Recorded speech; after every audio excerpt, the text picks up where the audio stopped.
now I will read about chapter 10 on page 135.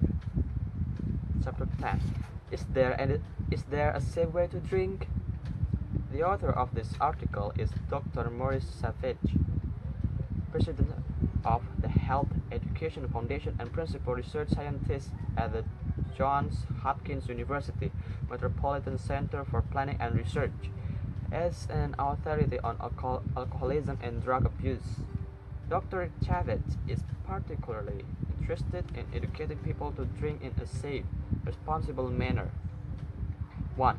I have devoted most of my professional life to the problems of alcohol and its abuse, most recently as director of the National Institute of Alcohol Abuse and Alcoholism. So I've spent much of my time trumpeting the fact that alcohol is a drug and that alcohol abuse is the most serious drug problem this nation faces.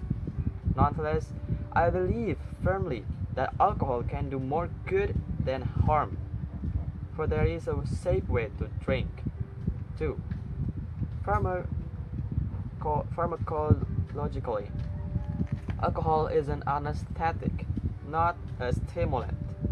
In moderate amounts, it appears to stimulate because it inhibits those brain centers which restrict less civilized outbursts, as well as those which make us aware of exhaustion. Then we feel physically healthier and emotionally freer. But with increasing doses, alcohol puts to sleep the brain centers which affect judgment, knowledge, and social controls. Sufficient dosage can put us to sleep for keeps by anesthetizing those centers which control breathing and heartbeat. 3. Responsible people, therefore, must choose rather carefully the time, place, and circumstance of an anesthetic, so does the body where as a stimulant speeds it up. Drinking, obviously.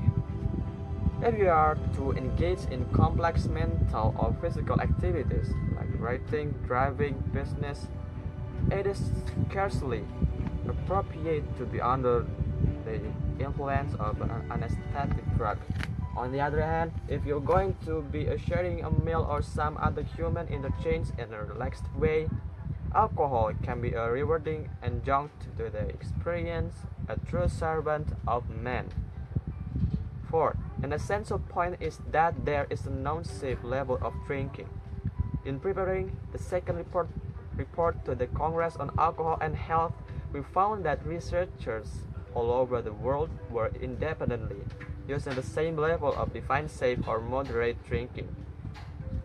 It's 1/2 ounces of pure alcohol per day, the equivalent of 3 1-ounce drinks or 10 proof whiskey, which is 50% alcohol.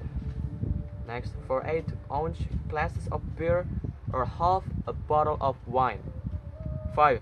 This limit, of course, is only a statistical average. For some people, even 1 drop of alcohol is too much, nor do our findings permit saving up one day's ration in order to drink more the next day.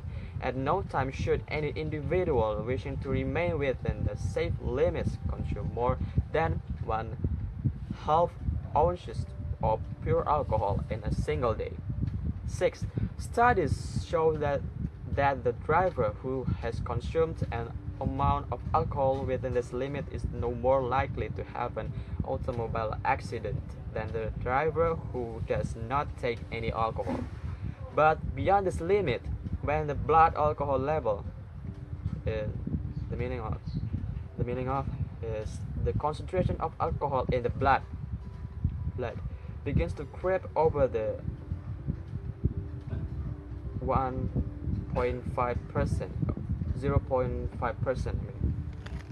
Sober level, the risk of a traffic accident jumps enormously by the time the blood alcohol level reaches 0.2%. level of most drunk drivers who are arrested. The risk of an accident is 100 times that of the non-drinking driver. 7. The matter of drinking is also crucial. One should always sip slowly. Alcohol is a highly unusual foodstuff in that at least 20% of it is absorbed directly from the stomach into the bloodstream without going through any digestive processes. Therefore, gulping alcohol produces a sudden, marked rise in the alcohol level in the blood and hence in the brain. Once alcohol is in the bloodstream, nothing, with the exception of a kidney dialysis machine, can clear from the blood more quickly than the body's own steady metabolic rate of 3/4 of an ounce of pure alcohol per hour. 8. Another rule of safe drinking is that food in the stomach, preferably protein or fatty products, effectively delays alcohol's invasion of our systems. Food covers the stomach wall, making capillaries less accessible. It also sponges up the alcohol and carries it gradually through the digestive process, slowing absorption and allowing the metabolism and brain to adapt. So, as an experienced drinker knows, the same dose taken with food and the stomach will provide a more pleasant outcome than alcohol on an empty stomach. 9. A number of other factors also influence our response to a drink. It's best not to take alcohol when physically or emotionally upset, lonely, or in need of solace. It is true that alcohol's anesthetic effect will dull the pain of loneliness, but alcohol is no substitute for another person. In other words, do not drink alone. 10. It's also best to drink in a relaxed setting. If I had to come up with an unhealthy drinking situation, I would have created the American cocktail party. Standing around uncomfortably in a crush of people, most of whom one does not know, one tends to gulp that first drink. People like to think that the alcohol at cocktail parties make it easier to get acquainted, and they cite the fact that strangers frequently pour out intimate details of their lives. In my judgment, a stranger sharing intimacies so freely is not relating to you, or he is relating to himself. 11. A medical college once tested this at a cocktail party when a woman was pouring out her heart to him. I have just murdered by my grandmother, he said. The woman smiled sweetly, said, isn't that nice, and babbled on. 12. Regardless of where and how you drink, what you expect from alcohol is what you get. As with almost all drugs, expectation is strongly related to outcome. If you're part of a group that wants to act drunk, even with small doses, you'll feel drunk. 13. It's best, then, to drink with people who set expectations that are socially useful and not destructive. Too many Americans, preoccupied with drinking, fail in this regard. Yes, we spend a good deal of time thinking about drinking or talking about it. Our liquor advertisements imply that alcohol is proof of sophistication and worldliness. Or else it's funny. Just think about how we laugh when a comedian acts drunk. Thinking something is funny is a society's way of giving it social sanction. It is also a sign of discomfort, for jokes are a safe way to ventilate deeper worries. Study after study has shown that Americans are comfortable, ambivalent, almost guilt-ridden about the use of alcohol. 14. Why is this country so uptight about drinking? In my opinion, one major reason is that our society places a great deal of stock in order and control. And being overdosed with a drug or drunk means being out of control. When we see someone who has lost control, it threatens our sense of alcohol. Alcoholism is threatening because so many of us use alcohol. When we see an alcoholic, we are afraid that we could become alcoholics also too. 15. In our culture, we're more open and less guilty about alcohol. I think we could do more for people with alcohol problems. We might also do more for our children. Surveys completed in 1975 shows that children in this country between the age of 12 and 17 are already manifesting severe alcohol abuse. In fact, 5% of these kids get drunk at least once a week. 16.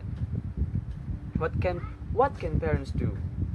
For one thing, they can alter the use of alcohol in the home.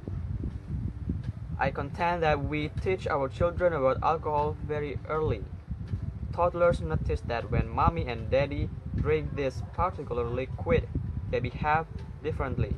The children can miss the fact that it's something special, or like especially when we tell them they can't have it because it's not good for you. 17.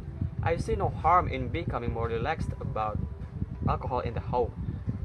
Even giving your child a taste if you're drinking and he wants it, why not? Other cultures do.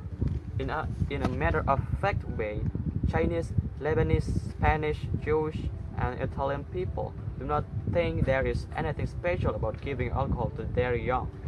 Nobody makes a fuss about it, and these cultures use alcohol without appreciable problems. 18. Indeed, always to focus on alcohol in the context of alcoholism is, I think, to miss the point. If you are preoccupied with alcohol, if you or others in your environment are discomfited by this preoccupation, if alcohol interferes with your ability to function in other necessary ways, then you have an alcohol problem. 19. Our country is very concerned these days with safety and health. We have to remind ourselves that anything that affects human beings has a potential for harm. Into great quantity, even oxygen and water, those essentials of life can harm or kill. So life is a risk, and I suspect the only sure way to be safe from disease and dying is to be dead. 20. But there are safe limits that people can use in making their decisions about risk taking, such as choosing to drink or not to drink, or how much to drink. We ought to share with young and old alike the best available knowledge on such subjects, and then let each individual make up his or her own mind. And that's enough for chapter 10.